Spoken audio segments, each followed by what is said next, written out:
எங்களுடைய தலைவர் நேத்து தினத்தந்தி பேப்பர்ல இன்னைக்கு வந்திருக்கு, கண் கலங்கினார். அவர் ஏன் கண் கலங்கினார் தெரியுமா? புரட்சி தலைவி அம்மா அவர்களை கண் கலங்க வச்சாங்க. ஆனா 2 பேரும் ஓட ஓட விரட்டினாங்க உயிரோட இருக்க வரைக்கும் திமுகவை. இந்த வில்லிவாக்கம் இன்னமேட்டு தளபதி வாக்கமா மாறணும், அவ்வளவுதான். நன்றி, வணக்கம். வேற ஒன்றும் பண்ண வேணாம். இதுக்கு மேல நீங்க திமுகவை பார்த்துக்குவாங்க. வீடு வீடா வந்தா ஒன்றும் பண்ணாதீங்க, கதவை மூடிருங்க, டம்முன்னு மூடிருங்க, பேசக்கூட வேணாம். ஏன்னா அந்த அளவு கூட ஒர்த்து கிடையாது.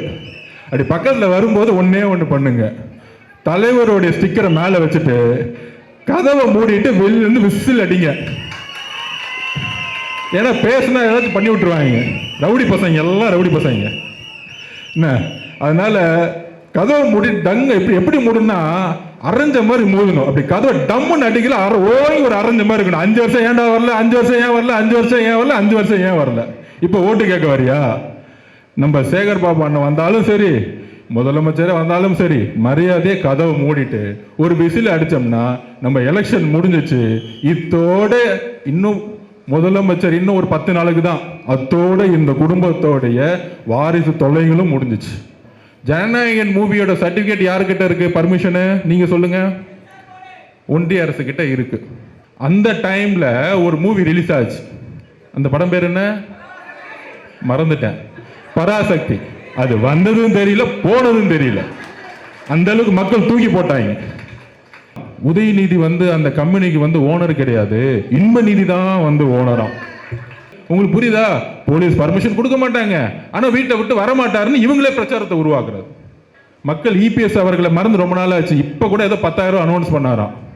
ஏதோ அப்படி போற வழக்குலாம் 10,000 ரூபாய் கொடுக்குறேன், அங்க கொடுக்குறேன். இங்க யார் நம்ப போறா? நீங்க 10,000 ரூபாய் கொடுக்க போற, 5,000 கொடுங்க, 1 லட்சம் கூட கொடுக்குறேன்னு சொல்லுங்களேன். மக்கள் உங்களை நம்பாம நீங்க முதலமைச்சர் ஆனதானே காசை கொடுக்கறதுக்கு. அப்ப வெறும் காசு கொடுக்குறேன்னு சொல்லி ஓட்டு வாங்குறது. நம்மளுடைய தலைவர் முதலமைச்சர் ஆகணும்னா நமக்கு 117 எம்எல்ஏக்கள் வேண்டும், குறைந்தபட்சம் மெஜாரிட்டியை தாண்டணும். வி ஃபார் விஜய் அண்ணா. இன்னுமேட்டு வில்லிவாக்கம் விஜய் அண்ணா மாறப்போகுது. நீங்க எல்லாம் வேலை செய்ய ரெடி ஆகுங்க, உங்களோட நாங்க வரப்போறோம். இந்த வெடி வைக்கிறது, இந்த ஆர்ப்பாட்டம்லாம் வேண்டாம். இந்த திமுக கல்ச்சரே வேணாம். காரெல்லாம் தூக்கி போட்டு நடந்து போவேன், வேணாண்ணே, இதெல்லாம் வேணான்னு முதல்ல இன்னைக்கே சொல்லிட்டேன். இந்த ஆடம்பரம் பேனர் அடிக்கிறதுலாம் வேண்டாம். நம்ம பாட்டிக்கு நடந்து போய்கிட்டே இருப்போம். மக்கள்கிட்ட என்ன பிரச்சனையோ கேட்போம், என்ன முடியுதோ நம்ம செஞ்சு கொடுப்போம். வேணாம் சார், எது தெரியுமோ அதை செய்யுங்க. நடந்து வர்றது, தூக்குறது, டவலை தூக்குறது, பேண்ட்டை மாத்துறது வேண்டாம், விட்டுருங்க. எங்க அண்ணனை பார்த்து செய்யாதீங்க. எங்க அண்ணனாச்சும் விசில் அடிப்பாருன்னு சொன்னாரு. அவரு இந்த ஒரு படத்துல வர மாதிரி விஜயாவே மாறிட்டாரு அவர். மு.க. ஸ்டாலின் ஐயா அவர்கள் அடுத்தது வி ஃபார்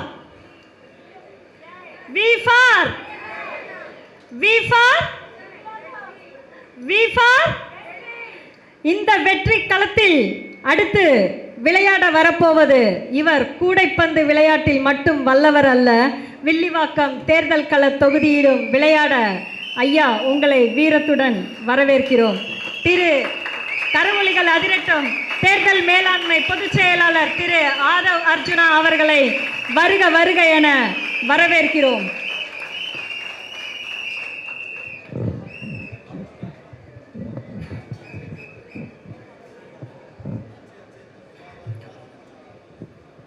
தெய்வத்தால் ஆகாதெனினும் முயற்சி தன் மெய்வருத்த கூலி தரும்.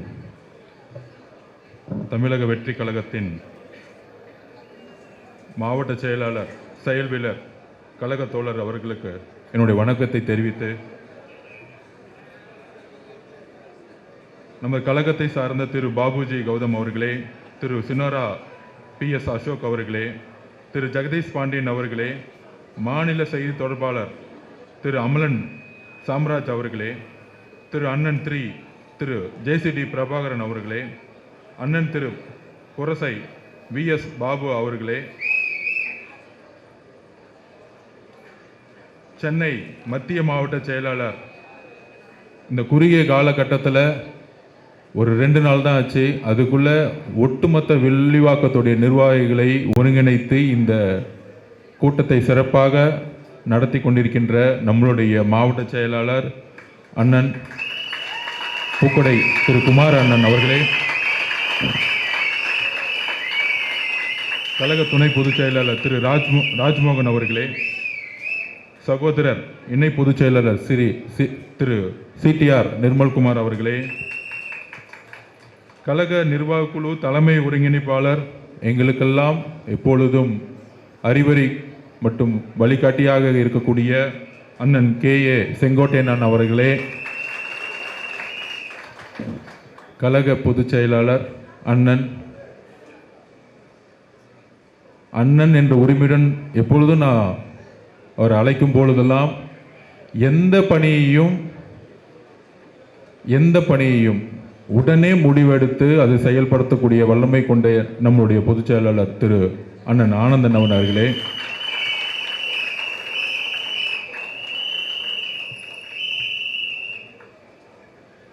கழக தலைவர் 2026 முதல்வர் எங்கள் அண்ணன் தலைவர் விஜய் அண்ணன் அவர்களுக்கும் என்னுடைய வணக்கத்தை தெரிவித்து, இந்த வெள்ளிவாக்கத்துடைய முதல் உரை என்று, அதாவது ஒரு தொகுதிக்குள்ள போகும்போது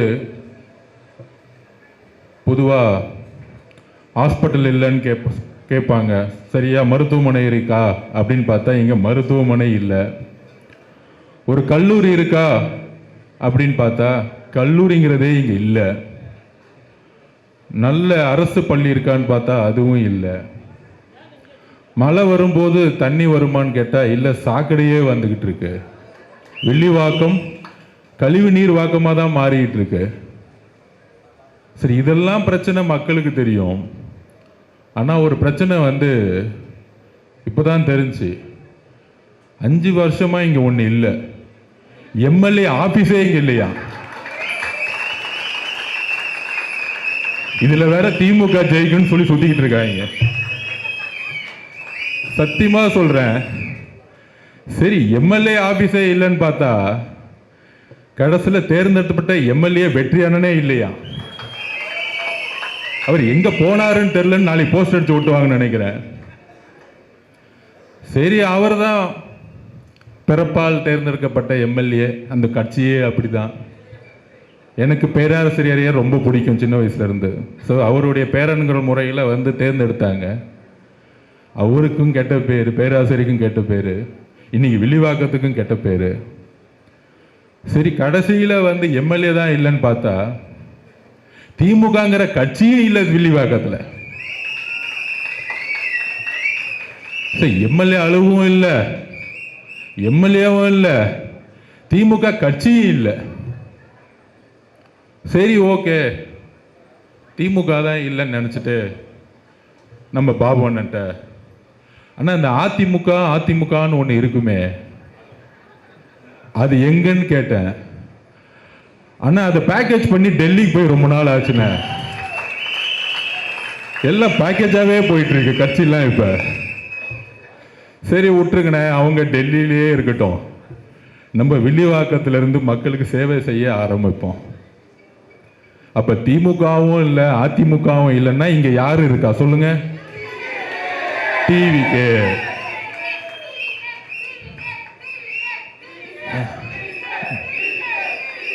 இப்போதைக்கு நம்ம யார் இருக்கிறோம் களத்துல? டிவிகே. முதலமைச்சர் இந்த தொகுதி பக்கம் எப்பயாச்சும் வந்துட்டு போனாரா? அவரும் இல்லை கடைசியில். அப்ப நம்ம கிட்ட இருக்கிற ஒரே நம்பிக்கை நம்மளுடைய தலைவர் விஜய் அண்ணா. காம்படிஷன் வேணும்ல, இதெல்லாம் மாத்துறது கடைசியா ஒண்ணு பண்ணுவாங்க திமுக. பாபுன்னு ஒருத்தர் வருவாரு. ஓகே, அது நம்ம பாபு ஒன்ன பாத்துக்குவார், விட்டுருங்க, அவரை பத்தி பேச வேணாம். சேகர் பாபு, ஸ்னேக் பாபு அப்படின்னு நிறைய பேர் வந்துகிட்டே இருப்பாங்க. இந்த வட்டம், நகரம், சதுரங்கம் எல்லாம் வந்துகிட்டே இருக்கும். கடைசியில ஜெயிக்க முடியாதுன்னு தெரிஞ்சுக்கிட்டு ஒன்று பண்ணுவாங்க. என்ன பண்ணுவாங்கன்னா, வீடு வீட 2000 ரூபாய் கொடுப்பாங்க, இல்ல 3000 ரூபாய் கொடுப்பாங்க. தலைவர் நிற்கிற தொகுதின்னு 5000 போவோம். இப்பெல்லாம் ஏலம் ஆயிடுச்சு. இப்போ ரெடி பண்ணிட்டு இருப்பாங்க. பெரம்பூரா நேற்று ஏதோ தீர்மானம் போட்டாங்க, 5000 ரூபாய் ரெடி பண்ணு. இந்த மாதிரி 5000 3000 2000 அடிச்ச பணத்தை கொண்டு வந்து கொடுக்கணும்ல. நான் மக்கள்கிட்ட ஒரே ஒரு சின்ன கணக்கு சொல்லிக்கிறேன். 5 வருஷம் மொத்தமா அடிக்கிற பணம் 1 லட்சம் கோடி 2 லட்சம் கோடி. நான் திமுக கிட்ட ஒன்று கேட்குறேன், அப்பா 3000 4000 கொடுக்காதீங்க, ஒரு 1 லட்சம் கோடி உங்க குடும்பம் அடிச்சிருக்கு, அமைச்சர்கள்லாம் ஒரு 50,000 கோடி அடிச்சு வச்சிருக்கீங்க, அதிகாரிகள் ஒரு 50,000 கோடி அடிச்சு வச்சிருக்கீங்க, மொத்தம் 6 லட்சம் கோடி கடன் எதுக்குன்னா 2 லட்சம் கோடி குடும்பத்துக்கு, 1 லட்சம் கோடி இவங்களுக்கு, 3 லட்சம் கோடி தான் உண்மையான கடன். அப்ப நாம என்ன சொல்றோம்னா 3000 கொடுக்காதீங்க, 5 வருஷத்துக்கு கணக்கு போட்டா மாசத்துக்கு 50 ரூபாய் பிச்சை காசு கொடுக்குறீங்களா டேய், கொஞ்சம் நல்ல காசா கொடுங்க. மக்களை பார்த்து ஏமாத்தாதீங்க. 3000 ரூபாய்னா எவ்வளவு வருது? 50 ரூபா ஒரு மாசத்துக்குன்னா 600 ரூபாய். 5 வருஷத்துக்கு 3000 ரூபாய் கொடுத்து 50,000 கோடி அடிக்க வராங்க. இதுதான் கணக்கு, மக்கள் புரிஞ்சுக்கணும். இன்னையிலிருந்து இந்த கணக்கை மக்கள்கிட்ட போய் கொண்டு போய் சேருங்க. நம்மளுடைய எதிர்காலத்தை டிசைட் பண்றதுக்கு மாசம் 50 ரூபாய் கொடுக்க வராங்க தேர்தலுக்கு. அடுத்த 5 வருஷத்துக்கு 3000 ரூபாய். 50 ரூபாய் கொடுத்து உங்க ஓட்டை விற்கணுமா? இந்த கேள்வியை மக்கள்கிட்ட நம்ம கேட்டே ஆகணும். அப்ப இந்த 50 ரூபாய் கொடுத்து ஓட்டு போறது என்ன ஆகுது? நமக்கு மருத்துவமனை இருக்கா? இல்ல. இவங்களுக்கு மட்டும் உடம்பு சரியில்லை நேரம் அப்போலோ போயிடுவாங்க. இங்க இருக்க எம்எல்ஏ உடம்பு சரியில்லைன்னா எங்க போவாரு? அப்போலோ போடுவாங்க. நம்ம மட்டும் எங்க போனோம்? இங்க இருக்க மருத்துவமனைக்கு போனோம். மருத்துவமனைக்கு போனா உடம்பு சரியில்லைன்னு ஃபீவருக்கு போனா, காய்ச்சலுக்கு போனா அங்க ஒரு 100 கொசு வந்து நமக்கு மலேரியாவையும் வேற நோயும் கொடுத்துரும். அங்க இருக்க தண்ணியை குடிச்சா டைஃபாய்டு வந்துடும், இல்ல வைரல் ஃபீவர் வந்து. இதுதான் மருத்துவமனை, இங்க இருக்க மருத்துவமனை. சரி, படிச்சுட்டு இந்த தொகுதிக்குள்ள போனா ஒரு கல்லூரி இருக்கான்னு கேட்டா அந்த தொகுதியில கல்லூரி கிடையாது, ஒரு மருத்துவமனை கிடையாது. மழை வந்தா 3 மாசம் வீட்டை விட்டு வெளியே வர முடியாது, குடிக்கிற தண்ணியில கழிவு நீரோட கலக்குது. இந்த பிரச்சனை எத்தனை வருஷமா இருக்கு? 2015 இருந்து இருக்கு. 2015 மழை வரும்போது பாதிக்கப்பட்ட முக்கியமான தொகுதி வில்லிவாக்கம், மொத்தமா மூழ்கிடுச்சு. ஆனா இன்னைக்கும் அப்படிதான் இருக்கு.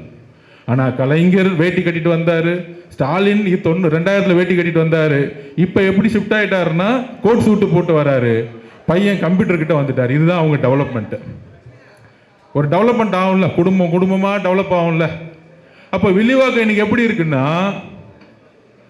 திமுக இல்ல, முதல்வர் இல்ல, எம்எல்ஏ இல்ல, அமைச்சர் இல்ல, மாவட்ட செயலர் யாருமே இந்த தொகுதியை கண்டுக்கவே இல்லை. மக்களை மக்களா கூட மதிக்கல. பெண்கள் பாதுகாப்பு ஒரே சாராயம், இங்க கஞ்சா இல்ல, அடுத்த கட்டத்துக்கு போயிடுச்சு போதை, காஸ்ட்லியான போதை.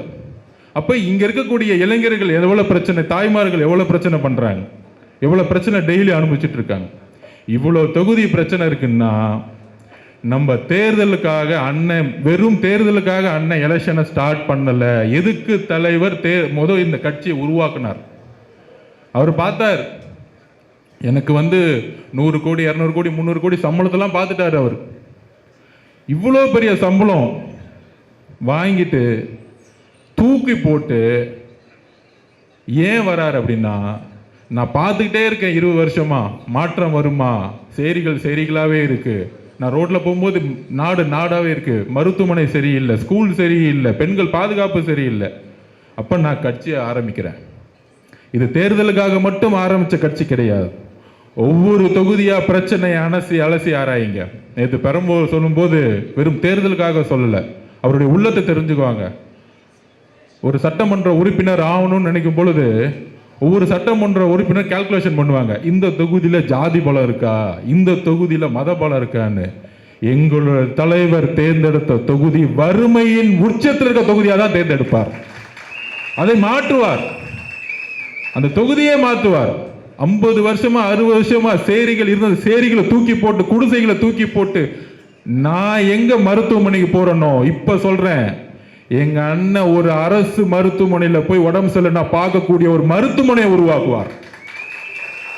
ஏழைக்கு ஒரு மருத்துவமனை, முதலமைச்சருக்கு ஒரு மருத்துவமனை இல்லைங்கிற ஒரு கான்செப்டை உருவாக்குவார். இதுக்குதான் அரசியலுக்கு வந்திருக்கார். இந்த எம்எல்ஏ ஆறது, மினிஸ்டர் அது மூலியமா சம்பாதிக்கிறதுக்கெல்லாம் அவர் வரல. ஒரே வார்த்தை சொன்ன தலைவர், 1 ரூபாய் நான் தொட மாட்டேன் முதலமைச்சர் ஆன உடனே. இந்த தெளிவு இருக்கா? இன்னைக்கு மு.க. ஸ்டாலின் அவர்கள், ஐயா அவர்கள் அபிடேவிட்ல கொடுக்கிறாரு எம்எல்ஏ ஆகும்போது, என்கிட்ட காரே இல்லை. அப்ப இப்ப போறீங்களே 3 கோடி ரூபாய் காரு எங்கிருந்து வந்துச்சு? யாராவது ஸ்பான்சர் பண்ணாங்களா? ரெட் ஜெயிண்ட் 2021 முன்னாடி ரெட் ஜெயிண்ட் என்ன நிறுவனம்? Zero profit. படம் எடுத்ததே கிடையாது, எடுத்தாலும் டம்மி படம். இன்னைக்கு ஐயா ரஜினி அவர்களும் கமலை வச்சு ஒரு பெரிய பட்ஜெட்டை வச்சு படம் எடுக்கிறேன். எங்கிருந்து காசு வந்துச்சு? மக்கள் பணம், கொள்ளடிச்ச பணம். நீ கவர்மெண்ட் வந்து வியாபாரம் பண்ற, என் தலைவர் தொழிலை விட்டுட்டு அரசியலுக்கு மக்களுக்காக வந்திருக்கிறார். இதுதான் வித்தியாசம் உங்களுக்கு எனக்கும், இதுதான் வித்தியாசம். ரொம்ப வித்தியாசம். இவங்களுக்கு அவங்க வித்தியாசம் பண்ண வேணாம்.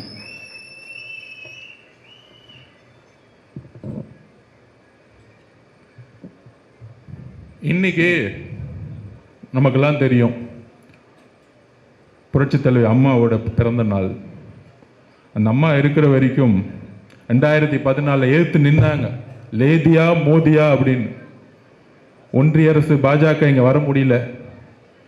16 தனியா நின்று காமிச்சாங்க, நான் எதிர்த்து நிற்கிறேன் அப்படின்னு. புரட்சி தலைவர் எம்ஜிஆர் அவர்கள் அதிமுகவை உருவாக்கும் பொழுது தீய சக்தியை தூக்கி எறியணும், இந்த ஊழல் குடும்பத்தை தூக்கி எறியணும் உருவாக்குனார். அதை வழிமொழிந்து கடைசி வரைக்கும் தன்னுடைய உயிரை பிடிச்சி வச்சு ஜெயிச்சு காமிச்சாங்க. ஆனால் நம்மளை பார்த்து கேட்குறாங்க, இவங்க நம்ம தலைவர் ஏன் அதிமுகவை திட்டமாட்டிக்கிறாரு? ஒட்டுமொத்த அதிமுகவும் டிவிக்கு வந்து ரொம்ப நாள் ஆச்சுப்பா, அங்க இருக்கிறதே ஒரு 10 பேர், அதுவும் அவங்க டெல்லி போயிட்டாங்க. உண்மையான அதிமுக இங்க இருக்கு. அண்ணன் செங்கோட்டையன் அண்ணன், ஜெயசிடி பிரபாகரன் அண்ணன், BS பாபு அண்ணன், உண்மையான அண்ணன். இப்ப கூட சேர்ந்தாரே ஸ்பீக்கர் தனபாலனுடைய மகன், எங்கிருந்து வந்தார்? ஏன் வந்து பேச மாட்டேங்கிறோன்னா இதுதான் அரசியல் ரீதியான கருத்து.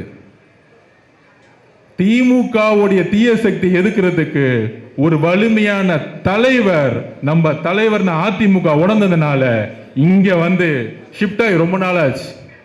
அப்ப புரட்சி தலைவர் அம்மா அவர்களையும் புரட்சி தலைவர் உருவாக்கின இயக்கமா இருக்கக்கூடிய தொண்டர்களையும் நாங்க ஏன் எதிர்க்கணும்? உடனே அடுத்த ஒரு கொஸ்டின் கேட்டாங்க, இவர் வந்து பாஜகவை எதிர்க்கவே மாட்டேங்கிறாரு, அவர் வந்து பேர் சொல்லவே யோசிக்க மாட்டேங்கிறாரு அப்படின்னு யார் சொல்றாங்கன்னா, முந்தா நேத்து கூட நம்ம கம்யூனிஸ்ட் தோழர் சண்முக அண்ணன் சொல்றாரு பேட்டியில. அப்புறம் இன்னொருத்தர் சொல்றார், நம்மளுடைய அண்ணன் திருமா அண்ணா சொல்றார், இவரெல்லாம் கொஞ்சம் பயப்படுறாரு. நான் கூட்டணி கட்சி பார்த்து தைரியம் இருந்தா ஒரே ஒரு கேள்வி கேட்க அது பதில் சொல்லுங்க. இங்க இருக்க ஊடகத்தை பார்த்தும் ஊடகத்தில் இருக்க நிருபர்களும் இந்த கொஸ்டின் கேளுங்க. உங்களை பார்த்து அந்த கொஸ்டின் கேள்வி நீங்களே பதில் சொல்லுங்க. எங்களுடைய தலைவர் 3ஆம் ஆண்டுல இந்த மூவி ஜனநாயகன் மூவி ரிலீஸ் பண்ணப்படல. ஜனநாயகன் மூவியோட சர்டிபிகேட் யாருக்கிட்ட இருக்கு? பர்மிஷனு நீங்க சொல்லுங்க. ஒன்றிய அரசு கிட்ட இருக்கு. 3ஆம் என்ன சொன்னாரு? எந்த அழுத்தத்திற்கும் விஜய் பணிய மாட்டார், எந்த அழுத்தத்திற்கும் விஜய் பணிய மாட்டார். என்ன பார்த்து பணிவீங்களான்னு கேட்கிறாங்க. தைரியமாக பேசிய இன்னைக்கு இந்தியாவில் 2 தலைவர், ஒன்னு ராகுல் காந்தி, இன்னொன்னு எங்களுடைய தலைவர். படம் நடிக்கிறோம் போறோம் என்னமோ ஓகே. ஆனா இன்னொரு கொஸ்டின் திமுக பார்த்து கேட்கிறேன். அந்த டைம்ல ஒரு மூவி ரிலீஸ் ஆச்சு, அந்த படம் பேர் என்ன மறந்துட்டேன், பராசக்தி. அது வந்ததும் தெரியல போனதும் தெரியல, அந்த அளவுக்கு மக்கள் தூக்கி போட்டாங்க. உருட்டலான்னு நினைச்சாங்க அந்த படத்தை வச்சு ஓட்டு வாங்கிடலான்னு. மக்கள் மனசுக்கு பாருங்க, இந்த படம் ரிலீஸ் ஆகல, உன் படம் ஒரு நாள் கூட தேட்டர்ல ஓடாதான், தேட்டருக்குள்ள மக்களே போல. அப்ப இந்த ரெட் ஜெயிண்ட் கம்பெனி யாருது நீங்க சொல்லுங்க? உதயநிதி மணி ஸ்டாரத்துக்கு முன்னாடி உடனே அந்த பேரை மாத்துறாங்களாம். உதயநிதி வந்து அந்த கம்பெனிக்கு வந்து ஓனர் கிடையாது, இன்பநிதி தான் வந்து ஓனராம். இன்பநிதி யாரு? உதயநிதியும் மகன். சரி, இன்பநிதியோட தாத்தா யாரு? கொஞ்சம் சத்தமா சொல்லுங்க. இஸ்லாமிய தோழர்களே, கிறிஸ்துவ தோழர்களே, தலித் சகோதரர்களே, இன்பநிதியுடைய தாத்தா முதலமைச்சர் ஸ்டாலின் அவர்களுடைய படம் ரிலீஸ் ஆகுது. ஆனால் உண்மையாக அரசியல் செய்யக்கூடிய எங்களுடைய தலைவர் இன்றைக்கு வரைக்கும் அதோடைய நஷ்டத்தை தைரியமாக எதிர்கொண்டிட்டு இருக்கார். இப்ப இஸ்லாமிய தோழர்களுக்கும் கிறிஸ்தவ தோழர்களுக்கும் இது பதில் சொல்லுங்க. எல்லா நிருபர்களும் போய் உதயநிதியை கேளுங்க. அது எப்படி சார் உங்க படம் மட்டும் பாஜக சர்டிபிகேட் கொடுக்குது, அவரது மட்டும் கொடுக்கல, உங்களுடைய மகன் மட்டும் வியாபாரம் பண்றாரு, படத்தை ரிலீஸ் பண்ணிட்டாரு. அப்ப அண்ணன் திருமா அண்ணன் அவர்களுக்கிட்டையும் தமிழ் சகோதரர்கிட்ட நிருபர்கள் போய் கேட்கணும். இந்த மாதிரி டிவிகே பக்கத்துல இருந்து சொல்றாங்க, நீங்க பாஜக பக்கம் பேச மாட்டேங்கிறீங்க அப்படின்னு. அப்படி பாஜக அப்படி பார்த்தா நமக்கு சர்டிஃபிகேட் கொடுத்து முதல் நாளே ரிலீஸ் பண்ண விட்டுருக்கணும். ஏன் திமுகவுடைய படத்தை மட்டும் ரிலீஸ் பண்ணாங்க? இந்த மாதிரி பொய்யான பிரச்சாரத்தை 40 வருஷத்துக்கு மேல அரசியல் இருக்கக்கூடிய தலைவர்கள் நிப்பாட்டும் நான் தாழ்மையுடன் கேட்டுக்கிறேன். பொய்யான பிரச்சாரத்தை திமுக பண்ணாதீங்க. எங்களுடைய தலைவர் நேத்து தினத்தந்தி பேப்பர்ல இன்னைக்கு வந்திருக்கு, கண் கலங்கினார். எங்களோட தலைவர் கண் கலங்கினார், பேசுறாரு. என்ன மட்டும் ஏன் இப்படி அவதூறா பேசுறீங்க? என்னோட நிகழ்ச்சிகளுக்கெல்லாம் ஏன் தடை பண்றீங்க? எனக்கு ஏன் இவ்வளவு தடைகள்? மக்களை ஏன் பார்க்க விட மாட்டேங்கிறீங்க? அவர் ஏன் கண் கலங்கினார் தெரியுமா? கரூருடைய வழி. அது மட்டுமல்ல, அவர் சென்னையிலிருந்து வரும்போது வெள்ளூர் வரைக்கும் இவங்க கொடுத்த பர்மிஷன் 5000க்கு கம்மி. ஆனா ரோட்ல 2 லட்சம் பேர் நிக்கிறாங்க அவர் பார்க்கறதுக்கு. என்னால பார்க்க முடியலையே, உங்களை உங்க உணர்வுல கலந்துக்க முடியலையே. அந்த வழி. கண் கலங்கினார் தலைவர் அவர்களே. தமிழக மக்களுக்கு எல்லாத்துக்கும் உண்மை தெரியும். எம்ஜிஆர் அவர்கள் கண் கலங்கினார், புரட்சி தலைவி அம்மா அவர்களை கண் கலங்க வச்சாங்க. ஆனா 2 பேரும் ஓட ஓட விரட்டினாங்க, உயிரோட இருக்க வரைக்கும் திமுகவை முதலமைச்சராக்குனாங்க. அதுக்கப்புறம் 2 தலைவருக்கு அப்புறம் பயந்த ஒரே தலைவர், திமுக பார்த்து பயந்த ஒரே தலைவர், ஒரே இயக்கம் டிவிகே, நம்மளுடைய தலைவர் விஜய் அவர்கள். அதனாலதான் இவ்வளவு நெருக்கடி. அது என்ன நெருக்கடி? அதெல்லாம் சும்மா. அப்ப இந்த பத்திரிகையாளர்கள் நிறைய பேர் கேட்பாங்க, இல்ல மக்கள்கிட்ட நம்ம உண்மையை சொல்லணும். இல்ல, கரூர் சிச்சுவேஷனுக்கு முன்னாடி நாகப்பட்டினத்திலே சொல்லியிருப்பாரு, எனக்கு சரியான இடம் கொடுக்க மாட்டேங்கிறீங்க, மக்கள் கூட்டம் கூட்டமா வராங்கன்னு. அப்ப கரூருடைய பாதுகாப்பு இல்லாம நம்மளுடைய மக்கள் இறந்தாங்க.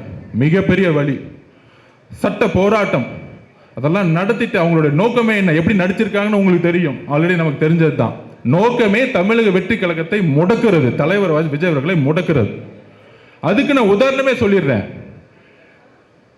தமிழக வெற்றி கழகத்தை முடக்கிறதுக்கு கவர்மெண்ட் ஒரு SOP கொடுத்தாங்க, ஸ்டாண்டர்ட் ஆபரேட்டிங் சிஸ்டம். அதாவது ஒரு கூட்டம்னா எப்படி நடத்தணும் அப்படின்னு. அந்த SOP எதுக்குன்னா முழுக்க முழுக்க நம்ம கூட்டமே நடத்தக்கூடாதுன்னு. இப்ப திருச்செந்தூர் கோயில்ல இல்ல வேளாங்கண்ணி கோயில்ல ஒரு பெரிய கூட்டம் வருது, 10 லட்சம் பேர் வராங்க அப்படின்னா அதுக்கான பாதுகாப்புக்கான பொறுப்பு யாரு? காவல்துறை. அவங்க தான் ஆர்கனைஸ் பண்ணுவாங்க, ரோட்ல இருந்து மெயின் ரோடு. அப்படி நம்ம தலைவர் வரும் பொழுது நம்ம எந்த கூட்டத்தையும் கூட்டுறதே கிடையாது, இன்க்ளூடிங் பொதுச்செயலாளர். நம்ம போய் வண்டி எடுத்துட்டு லாரியா இவங்கள மாதிரி கவர்மெண்ட் பஸ்ல போய் கூட்டிட்டு வரலாம் நம்ம வேலை கிடையாது. அப்ப என்ன பண்றோம்? 10,000 பேர் பர்மிஷன் வாங்கினா 1 லட்சம் பேர் வராங்க. 1 லட்சம் பேர் பர்மிஷன் வாங்கினா 5 லட்சம் பேர் வராங்க. மதுரையில் மாநாடு நடத்தினா 15 லட்சம் பேர் வராங்க. அப்ப இதுக்கான ஒரு பாதுகாப்பை நம்ம கட்சியோட சேர்ந்து காவல்துறை கொடுக்கணும். ஆனா இவங்க என்ன பண்றாங்கன்னா, காவல்துறை வர மாதிரி வந்துட்டு அமைதியா போயிடுவாங்க. அப்ப அவங்களுக்கு என்ன நோக்கம்? ஏதாவது பிரச்சனை நடக்கட்டும், ஏதாவது அடிதடி நடக்கட்டும், எல்லாம் மயங்கி விழுட்டும். இதுக்கெல்லாம் காரணம் தலைவர் விஜய் அவர்கள். இப்ப ஏன் அவர் ஒவ்வொரு வாரம் 10 நாளும் பர்மிஷன் வாங்கிட்டு பொறுமையா வராரு தெரியுங்களா? இன்னொரு பழி சொல்லே திமுக உருவாக்குறதுக்கு எல்லா முயற்சிகளும் செய்யுது. அப்ப அதனாலதான் ஒவ்வொரு 15 நாளும் 10 நாளும், அதாவது நான் ஒண்ணு சொல்றேன், சினிமாவில் நம்பர் 1 ஆகணும்னா 18 மணி நேரம் உழைக்கணும். 18 மணி நேரம் உழைச்சா மட்டும்தான் நம்பர் 1 ஆக முடியும். அப்படி உழைக்கக்கூடிய எங்களுடைய தலைவர் அதெல்லாம் தூக்கி போட்டு அரசியல்ல ஜெயிக்கணும் வரும் பொழுது 24 மணி நேரம் உழைக்கிறதுக்கு ரெடியா இருக்க மாட்டாரா? என்ன ஒரு அவதூறு! அவரை பார்த்து வர மாட்டேங்கிறாரு. உங்களுக்கு புரியுதா? போலீஸ் பர்மிஷன் கொடுக்க மாட்டாங்க, ஆனா வீட்டை விட்டு வர மாட்டாருன்னு இவங்களே பிரச்சாரத்தை உருவாக்குறது. இதுதான் அவதூறு. அப்ப மக்களுடைய பாதுகாப்புக்கு நம்ம கரெக்டா போலீஸ் பர்மிஷன் வாங்கி கடைசியில் என்ன பண்ணிட்டோம்? ஒரு ஷெட்டை போட்டு வெறும் 4900 பேர். ஏன் பர்மிஷன் வாங்குறோம்னா, அந்த SOPயை ஸ்டே ஆர்டர் கேட்டிருக்கோம் ஹைகோர்ட்ல. அந்த SOP படி நம்ம போனா பழி நம்ம மேல போட்டுருவாங்க. இப்ப இன்னைக்கு அந்த மாதிரி நிர்வாகிகள் கூட்டம் போட்டு மக்கள்ல வந்து பார்க்க முடியாத அளவுக்கு இன்னைக்கு காவல்துறை அப்படி ஒரு விஷயத்தை யாரு உருவாக்குறா? காவல்துறை மேல தப்பு கிடையாது. முதலமைச்சராக இருக்கக்கூடிய உள்துறை அமைச்சராக இருக்கக்கூடிய மு.க. ஸ்டாலின் அவர்கள் அப்படி நினைக்கிறாங்க. மு.க. ஸ்டாலின் ஏன் அப்படி நினைக்கணும்? ஏன்னா தன்னுடைய மகனுக்கு அடுத்த பட்டாபிஷேகம் பண்ணணும்னா இது குறுக்க நிக்கிறது யாரு? நாளை உதயநிதி அவர்கள் முதலமைச்சர் குறுக்க நிக்கிறது யாரு? ஸ்டாலின் அவர்கள் 75 வயசு ஆயிருச்சு, இந்த எலெக்ஷன்ல காணா போயிடுவாரு. ஆனால் தடங்களா நிக்கிறது யாரு? இபிஎஸ் அவர்களா? மக்கள் இபிஎஸ் அவர்களை மறந்து ரொம்ப நாள் ஆச்சு. இப்ப கூட ஏதோ 10,000 அனௌன்ஸ் பண்ணாராம். ஏதோ அப்படி போற வழக்குலாம் 10,000 ரூபாய் கொடுக்குறேன், அங்க கொடுக்குறேன். இங்க யார் நம்ப போறா? நீங்க 10,000 ரூபாய் கொடுக்க போற, 5,000 கொடுங்க, 1 லட்சம் கூட கொடுக்குறேன்னு சொல்லுங்களேன். மக்கள் உங்களை நம்பாம நீங்க முதலமைச்சர் ஆனதானே காசு கொடுக்கறதுக்கு. அப்ப வெறும் காசு கொடுக்குறேன்னு சொல்லி ஓட்டு வாங்குறது. நான் என்ன பண்ணேன்னு சொல்ல முடியாது இல்ல. 21 முதலமைச்சரா ஏன் மக்கள் தூக்கி போட்டாங்க அப்படின்னு சொல்ல முடியாது இல்ல. அப்ப சும்மா 10,000 ரூபாய் கொடுக்குறேன், இதோ 2,000 ரூபாய் கொடுக்குறேன், இதோ 3,000 ரூபாய் கொடுக்குறேன்.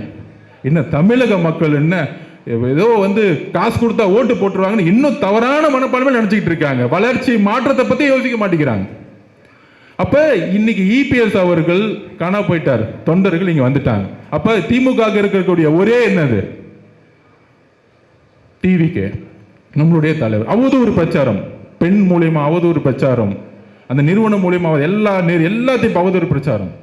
அந்த பிரச்சாரத்தை உருவாக்கும் பொழுது நேற்று ஏன் கலங்கினார்னா இதுக்குதான். என்னை வந்து மக்கள்கிட்ட பார்க்க விட மாட்டேங்கிறீங்களே, என்னை சந்திக்க விட மாட்டேங்கிறீங்களே, அப்படி சந்திச்சாலும் என் மக்களுக்கான பாதுகாப்பை கொடுக்க மாட்டேங்கிறீங்களே. அப்போ ஒவ்வொரு தாட்டியும் அவர் பயப்படுறார், மக்களுக்கு வந்து ஏதாச்சும் எதுவும் நடந்துடக்கூடாது. ஏன்னா காவல்துறை இல்லை. அப்ப இந்த நோட்டிபிகேஷன், எலெக்ஷன் கமிஷன் நோட்டிபிகேஷன் வரும் பாருங்க, அது வரைக்கும் இந்த முதலமைச்சர் சைனுங்கிறது வேலிடிட்டி. அதுக்கப்புறம் அதெல்லாம் முதலமைச்சருங்கிறது அவ்வளவுதான். அடுத்த மாசம் என்னைக்கு வந்து நோட்டிபிகேஷன் வருதோ அதோட முதலமைச்சர் ஓவர், காவல்துறை எல்லாம் மாற்றப்படும். அப்ப நேர்மையான காவல்துறை வரும் பொழுது கண்டிப்பாக தலைவர் ஒவ்வொரு ஊராகவும் நடப்புவார், ஒவ்வொரு ஊராகவும் வருவார்.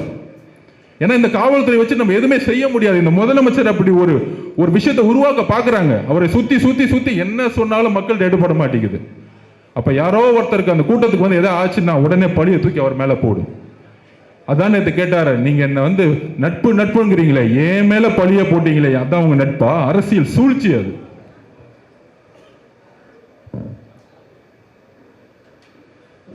அப்ப இந்த அரசை எதுக்காக மாத்தணும்? இப்போதைக்கு ஒரு சாம்பிள் சொல்லிடுறேன். நம்ம நிர்மல்குமார் பிரதர் சொன்னார், KN நேரு அவர்களுடைய ஒரு துறை எடுத்துக்குவோம், ஹைகோர்ட்ல தாக்கல் பண்ணியிருக்கிறாங்க. ஒரு துறையில ஒரு 10 ரூபாயை அமைச்சு 70 கோடி 90 கோடி 100 கோடின்னு டிரான்சாக்ஷன் பண்ணியிருக்காங்க, அதில் அரசு அதிகாரிகளும் உள்பட. அப்ப இந்த அரசு ஒரே ஒரு வேலை வாய்ப்புல, செந்தில் பாலாஜி ஆல்ரெடி வேலை வாய்ப்புல பல மோசடி பண்ணி ஜெயிலுக்கு போயிட்டு வந்து உள்ள வந்திருக்கு. இவருடைய துறையில பல்வேறு வெறும் ஒரு வேலைக்கு 25 லட்சம் 30 லட்சம் 50 லட்சம் பண்ணியே 1200 கோடி 1300 கோடி ஊழல்னா மித்த 32 டிபார்ட்மெண்ட் ஊழலுடைய கணக்கு எவ்வளவு பெருசா இருக்கும்? அப்ப இதை மாற்றம்னா நம்ம ஒரே ஒரு முடிவெடுக்கணும். ஒரு தொகுதியில தலைவர் அவர்கள் யாரை வேணா வேட்பாளராக சொல்லட்டும், ஆனா நம்மளை பொறுத்த வரைக்கும் அந்த தொகுதியோட வேட்பாளர் நம்மளுடைய தலைவர் அவர்கள் விஜய் அவர்கள். நமக்குள்ள 1000 பிரச்சனை இருக்கலாம், அண்ணன் நம்ம மாவட்ட செயலரோட உங்களுக்கு கருத்து முரண்பாடு இருக்கலாம், இல்ல பகுதியோட கருத்து முரண்பாடு இருக்கலாம், வார்டோட கருத்து முரண்பாடு இருக்கலாம். ஆனால் ஒரு எம்எல்ஏங்கிறது முக்கியமான ஒரு உருவாக்கம் எதுக்கு தெரியுமா? நம்மளுடைய தலைவர் முதலமைச்சர் ஆகணும்னா நமக்கு 117 எம்எல்ஏக்கள் வேண்டும், குறைந்தபட்சம் மெஜாரிட்டியை தாண்டணும். அவருடைய கனவுகள், அவருடைய அட்மினிஸ்ட்ரேஷன்ஸ் சிறப்பாக செயல்படணும்னா நமக்கு 140 எம்எல்ஏ குறைந்தபட்சம் இருக்கணும். மக்கள் தயாராயிட்டாங்க. நம்ம நிர்மல் சொன்ன மாதிரி 40% மக்கள் வந்து ஓட்டு போட தயாராயிட்டாங்க. ஒவ்வொரு வீட்லையும் 2 பேர். நான் சிம்பிளா ஒரு கால்குலேஷன் சொல்றேன். நேற்று கிட்டத்தட்ட ஓட்டர் ரிலீஸ் ஆயிருச்சு. மினிமம் 50%, 45% 50% 40 வயசு கீழே இருப்பாங்க நம்மளுடைய ஓட்டர் லிஸ்ட்ல. அதுல நமக்கு ஒரு 60% விழுந்தாலே நீங்க கால்குலேட் பண்ணி பார்த்துக்கோங்க. Simple calculation. இவங்கெல்லாம் வந்து காசு கொடுத்தா ஓட்டு போடுவான்னு நினைக்கிறீங்களா? காசை வாங்கிக்குவாங்க, ரீசார்ஜ் பண்ணாததுன்னு காசு வாங்கி, எல்லாம் திருடின காசு தானே, எல்லாம் வாங்கிக்குவாங்க. ஆனால் அங்க போகும்பொழுது பட்டனை பிரஸ் பண்ணும்போது ஃபர்ஸ்ட் தேர்றது விசில், இன்னொன்னு விஜய் அண்ணா. அவ்வளவுதான். அப்ப மக்கள் தயாராயிட்டாங்க. நேற்று பெரம்பூர்ல ஆரம்பிச்சோம், இன்னைக்கு வி ஃபார் விஜய் அண்ணா. இன்னுமேட்டு வில்லிவாக்கம் விஜய் அண்ணா மாறப்போகுது. நீங்க எல்லாம் வேலை செய்ய ரெடி ஆகுங்க. உங்களோட நாங்க வரப்போறோம். நான் முதற்கொண்டு எல்லாரும் உங்களோட போவோம். ஒவ்வொரு வீடா போவோம். எம்எல்ஏ காணா போயிட்டாரு, கட்சி காணா போயிருச்சு, வெற்றி அண்ணன் காணா போயிட்டாரு, அதெல்லாம் விட்டுருங்க. 5 வருஷம் முடிஞ்சு போச்சு, அவர் பாட்டி ரெஸ்ட் எடுக்கட்டும். நம்ம வீடு வீடா போவோம், வாக்குறுதியை கொடுப்போம், தலைவர் சொல்ற வாக்குறுதியை கொடுப்போம். நம்மளே மக்கள் நம்புவார்கள். எத்தனை வருஷமா ஏமாந்துட்டு இருக்காங்க? 25-30 வருஷமா ஏமாந்துகிட்டே இருக்கிறாங்க. அப்ப மாற்றம் வேணும்னா ஒரு புது சக்தியை மக்கள் நம்புவாங்க. அப்படி ரோட்ல நடந்து வரும்போது எல்லாரும் சந்தோஷமா தேடி வராங்க. பொதுவா நான் வரும்போது டிராஃபிக் ஜாம் ஆயிடுச்சு.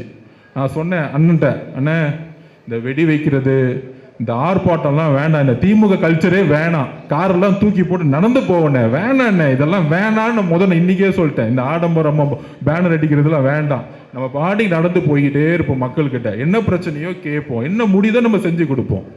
அப்படி ஒரு எளிமையை தான் நம்ம தலைவர் ஃபாலோ பண்றாரு, நம்மளும் அப்படிதான் ஃபாலோ பண்றோம். ஆனா அந்த டிராஃபிக்கில் வரும்போது நிறைய பேர் டிராஃபிக் இருந்துச்சுன்னா கோவப்படுவாங்க. ஆனா எல்லாரும் காரை விட்டு பைக்கை விட்டு கையை காமிச்சு ஓடி வர்றாங்க. இதுதான் தமிழக வெற்றி கழகம். இந்த அன்பு தான் மக்கள்கிட்ட பார்க்கிறேன். இதுதான் பெரிய அதிசயமா இருக்கு நமக்கு. அதாவது இதெல்லாம் உருவாக்கிட்டு முதலமைச்சர் பார்த்தா ஒரு சாஃப்டா இருப்பார், நம்மளை திட்டமாட்டார், நம்ம அண்ணனை திட்டமாட்டார், பேச மாட்டார். ஆனால் எல்லா வேலையும் செய்யறது திரு மு.க. ஸ்டாலின் ஐயா அவர்கள் தான். இந்த அமைதி படத்துல சத்யராஜ் இருப்பார் பாருங்க, பக்கத்துல மணியின் மாதிரி ஒரு கேரக்டர் வச்சுக்குவார், அதுதான் ஒரு புள்ள. என்ன எப்ப பார்த்தாலும் கூட்டம் வந்துகிட்டே இருக்கு, போடு கரூர் மாதிரி ஒரு பிரச்சனையை போடு, அந்த எஸ்பியை கூப்பிடு, வெளியே வர விடாத மாதிரி நிப்பாட்டு, பொதுச் செயலாளர் போய் ஒரு அப்ளிகேஷன் கொடுத்தா கதற விடு, 30 நாள் அப்படி பர்மிஷன் கொடுக்கவே கொடுக்காத. ஆனா தன்னுடைய மர்மம் கம்பெனி வச்சுக்கிட்டு விஜய் அவர்கள் வீட்டை விட்டு வரல, விஜய் அவர்கள் வீட்டை விட்டு வரல, பிரச்சாரத்தை உருவாக்கும். நேற்று ஏன் கண் கலங்கினாரு? இதுக்குதான். அவர் ஏதோ அமைதியா இருக்கிற மாதிரியும் நல்லவர் மாதிரியும், இந்த அமைதி படத்தில் இருக்க சத்யராஜ் கேரக்டர் தான் அவரு. அமைதியா இருப்பாரு, எலெக்ஷன் வரும்போது பத்த விடுறான்னு சொல்லுவார் பாருங்க, அதுதான் அவங்க. அப்ப எல்லா தவறையும் செய்யக்கூடியது முதலமைச்சர் மு.க. ஸ்டாலின் அவர்களும் அவர் குடும்பமும். இதை முதல் நம்ம புரிஞ்சுக்கணும். என்னது எல்லாம் கரெக்டா தானே போகுது, அவர் பாட்டிக்கு அமைதியா இருக்கிறாரு. இதுதான் மிகப்பெரிய ஆபத்தான அரசியல். பிஜேபி கூட அதிமுக சேர்ந்துச்சு, நம்ம அதிமுக திட்டிட்டு இருப்போம். ஆனா திமுக எதிர்க்கிற மாதிரி எதிர்த்து அவங்க படத்தை மட்டும் ரிலீஸ் பண்ணுவாங்க. இப்ப தெரியுதா எவ்வளவு அதிமுக கூட உண்மையா போய் சேர்ந்துக்கிட்டு, ஆமா சேர்ந்துட்டேன், நீங்க மக்கள் ஓட்டு போடுங்கன்னு வந்து சொல்றாங்க. அங்கேயாச்சும் ஒரு உண்மை இருக்கு, இங்க உண்மையே கிடையாது. எதுக்குற மாதிரி எதுக்குறது, ஆனா படத்தை ரிலீஸ் பண்றது. அப்ப நம்ம கிட்ட மட்டும்தான் இன்னைக்கு உண்மை இருக்கு, நம்மளுடைய தலைவர்கிட்ட மட்டும்தான் உண்மை இருக்கு. ஸோ இதை நம்ம புரிஞ்சுக்கிட்டு, நீங்க திடீர்னு இப்ப நம்ம மீட்டிங் போட்டோமா, நாளைக்கே இப்ப யார் மாவட்ட செயலாளர்னு கேட்டேன், வில்லிவாக்கத்துக்கு நம்ம சேகர் அண்ணன் தான், பாபு அண்ணன் தான் மாவட்ட செயலர் சொன்னாங்க. நாளைக்கே மீட்டிங் போட்டுருவார், ஓடி வந்து பாருங்க, இன்னும் 2 நாள்ல மீட்டிங் போட்டுருவாங்க, கிட்டுன்னு வருவாங்க. எனக்கு தெரிஞ்சு இப்ப இருக்க எம்எல்ஏ தூக்குனாலும் தூக்கிடுவாங்க, வெளியில இருந்து இம்போர்ட் பண்ணுவாங்க, இங்க இருந்து ஆச்சு தூக்கிட்டு வருவாங்க. அப்படி தூக்கிட்டு வந்து அது இதுன்னு படத்தை காமிப்பாங்க. நம்மளே படம் பார்த்து மேல வந்தவங்க, நம்மளே படம் பார்த்து ஆட்சி அமைக்க போடுவாங்க. நம்ம கிட்ட படம்லாம் காமிக்க முடியுமா? எங்க தலைவரே நடிகரா இருந்து அரசியல்வாதி ஆயிட்டாரு, எங்க தலைவர் நடிகரா இருந்து தலைவர் ஆயிட்டாரு. நீ தலைவர்ல இருந்து நடிகர் ஆகிட்டு இருக்க, அதுவும் லூஸ் மோகன் மாதிரி அப்பப்ப நடிச்சுக்கிட்டு இருக்க. வேணாம் சார், எது தெரியுமோ அதை செய்யுங்க. நடந்து வர்றது, தூக்குறது, டவலை தூக்குறது, பேண்ட்டை மாத்துறது வேண்டாம், விட்டுருங்க. எங்க அண்ணனை பார்த்து செய்யாதீங்க. எங்க அண்ணனாச்சு விசில் அடிப்பாருன்னு சொன்னாரு, அவரு இந்த ஒரு படத்துல வர மாதிரி விஜயாவே மாறிட்டாரு அவர். மு.க. ஸ்டாலின் ஐயா அவர்கள் வந்து பேண்ட்ல இருந்து ட்ரெஸ்ல இருந்து நடுவுல ஸ்டேஜ் போட்டு வாக் பண்றதுல இருந்து டவலை தூக்கி போடுறதுல இருந்து என்னென்னலாம் பண்றாங்களோ பண்ணி பாக்குறாங்க. ஆனா பசங்க மீம்ஸ் தான் போட்டுட்டு இருக்காங்க, ஒன்னும் கனெக்ட் ஆக மாட்டேங்குது. பெண்கள் கனெக்ட் ஆக மாட்டேங்கிறாங்க. நீங்க 5000 கொடு, 2000 கொடு, இல்ல 10,000 கொடு, எல்லாம் கொடு, எல்லாம் எண்டு தானே. திரு கலைஞர் அவர்கள் வந்து 50,000 கோடி ரூபாய் சொத்து சேர்த்து வச்சு, ஏதோ வந்து மு.க. ஸ்டாலின் அவர்கள் வந்து தன்னுடைய சொத்தெல்லாம் வித்து அந்த பணத்தை அவங்களுக்கு கொடுக்குறாரு. ஏன் பணம் ஏன் உரிமை நீ கொடுக்குறீங்க, ஆனா ஓட்டு எங்க அண்ணன் விஜயண்ணனுக்கு. அது தெளிவா இருக்கிறாங்க. நேத்து வெள்ளூர்ல இருந்து வர்றார் அண்ணன். வரும்பொழுது கரெக்டா ஆம்பூர் என்ட்ரி. ஒரு 300 பேர், நான் தூரமா பாக்குறேன், கருப்பா ஒரே ஒரு கும்பலா நிக்கிறாங்க. என்னடா அது கருப்பா இருக்கு, ஏதாச்சும் கருப்பு கொடி காமிக்கிறாங்களா? நான் வேற பயந்துட்டேன். திமுக காரன் வேற ஒரு 200 பேரை வந்து கருப்பு கொடி காமிக்கிறாங்களான்னு நினைச்சேன். அப்படி நான் பக்கத்துல என்ன ஃபர்ஸ்ட் நான் தான் போயிட்டு இருக்கேன். அப்படி பக்கத்துல போகும்போது தான் தெரியுது, ஆம்பூர் என்ட்ரு ஆகும்போது நம்மளுடைய இஸ்லாமிய சகோதரிகள் ஒரு 300 பேரை பர்தா போட்டுட்டு ஒரு பாதி ரோடு ஓடி வராங்க பர்தா போட்டுட்டு. நான் பார்த்து பயந்துட்டேன். முகம் வேற பார்க்க முடியல. இந்த அக்கா முகம் பார்க்க முடியல, அங்க முகம் பார்க்க முடியல. பார்த்துட்டு ஃபர்ஸ்ட் கார் எந்த பார்த்துட்டு அண்ணன் நினைச்சிட்டாங்க. அண்ணன்காரன் கருப்பு, ஏங்காரன் கருப்பு. உடனே பாதி நிப்பாட்டு. நான் சொன்னேன், இல்ல பின்னாடி வராரு, அங்க அட்டாக் பண்ணுங்க, என்ன கொஞ்சம் போக விட்டுருங்க அப்படின்னு சொன்ன உடனே ஒரு 300 இஸ்லாமிய பெண்கள் ஓடி வராங்க குழந்தைங்களோட. எப்பன்னா 2 மணி வெயில்ல. இப்பொழுது தெரியுதா எங்க பாசம் இருக்குன்னு? ஒவ்வொரு மசூதியிலும் ஒழிக்கப்பட்டுவது இறைவனுக்கு அப்புறம் நம்மளுடைய தலைவருக்கு தான் ஓட்டு போடணும். ஒவ்வொரு சர்ச்சிலையும் சொல்ல ஆரம்பிச்சிட்டாங்க. ஒவ்வொரு வீட்லயும் தலைவர் வந்து பூந்தாரு. ஏன்னா அவருக்கு ஜாதியும் இல்லை மதமும் இல்லை. உடனே பிஜேபி காரன் திட்டுவான், அவர் வந்து ஜோசப் விஜய்ன்னு. உடனே திருப்பி சொன்னாரு, ஆமாப்பா என் பேர் ஜோசப் விஜய் தான், உனக்கு என்னடா பிரச்சனை? அது எங்க அப்பா வச்ச பேருப்பா, உனக்கு என்னப்பா பிரச்சனை? முருகர் வேலை கொடுக்கும் பொழுது அவங்க அண்ணன் பார்த்து, என்னப்பா அவரு முருகர் பக்தரா? ஆமா எங்க அண்ணன் முருகர் பக்தர் தான், உனக்கு என்ன பிரச்சனை? எல்லாமே மதமும் ஜாதியும் பிறப்பால இந்த குடும்பமா அந்த குடும்பமா, இவங்க தான் வந்து 75 வருஷத்துக்கு ஆள்ற பரம்பரை மாதிரி, ஏதோ சோழ வம்சம் மாதிரி. இவருக்கு அப்புறம் இவர் பையன், இவர் இன்பநிதி சினிமால போட்டாச்சு, அடுத்த ஹீரோ ஆக்கிடுவாங்க. ஹீரோ ஆக்குன 5 படம் ஓடாது, ஆனா இளைஞரணி தலைவர் ஆக்கிடுவாங்க. இளைஞரணி தலைவர் ஆகுனா அடுத்த முதலமைச்சர் ஆகிறது ரெடி பண்ணிட்டாங்க பேக்கேஜ. இப்ப இதெல்லாம் ஏத்து நிக்கிறதுக்கு யாரு வரணும்? நம்ம தான் வரணும். நம்ம தலைவர் மட்டும்தான் இருக்கிறாரு. இதெல்லாம் இந்த ஃபேமிலி இனிமேட்டு ஒன்றும் பண்ண முடியாது. எம்ஜிஆர் கிட்ட ஒன்றும் பண்ண முடியல. இன்னைக்கு புரட்சி தலைவி அம்மாவோட பர்த்டேக்கு பூஜையை போட்டு ஆரம்பிச்சாச்சு, மொத்தமா முடிச்சிருவோம். அதனால பெரம்பூர்ல ஆரம்பிச்சு வில்லிவாக்கத்துல டேக் ஆஃப் ஆகி அண்ணன் தமிழ்நாடு முழுசும் போய் சென்ட் ஜார்ஜ் ஹோட்டல்ல உட்கார வைக்கணும்.